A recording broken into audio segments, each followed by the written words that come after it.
Kung natatakot ka sa pagkatalo, doon pa lang talo ka na. Allow me to explain. So sa business ko kasi na Carry One Creations, nung una kaming beses na makatamasa ng million views, iniisip ko talaga ng iniisip kung ano kaya yung tamang recipe para maulit ko tong million views na to. Siguro dahil ang ganda ng hook ko doon, yung first 3 seconds ko doon, ang ganda. Siguro ang ganda rin ng visual effects ko doon, ang ganda rin ng voice over ko doon. Inisip ko ng inisip kung ano yung perfect recipe para sa isang magandang video na worth 1 million views pataas. Tumagal na tumagal, nag-iisip ako na nag-iisip, wala akong nagagawa dahil gusto ko ngang pantayan or hikitan yung video na nagawa ko na nag-trending. So ang nangyari, in the end, tumagal ng 6 months, wala akong na-upload kahit isang content. Dahil lang takot ako na kung sakaling mag-upload ako ay mag-flop ito. So anong na-realize ko sa naranasan ko na yun? Na-realize ko na sa utak pala muna talaga natatalo ang tao. Kapag may gusto kang i-achieve, dapat naiisip mo muna yan sa sarili mo. Dapat iniisip mo muna yan na na-achieve mo na siya. Kasi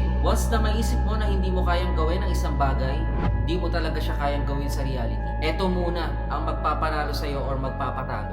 So ayun lang, ikaw tol, kailan ka huling natalo dahil sa mindset mo?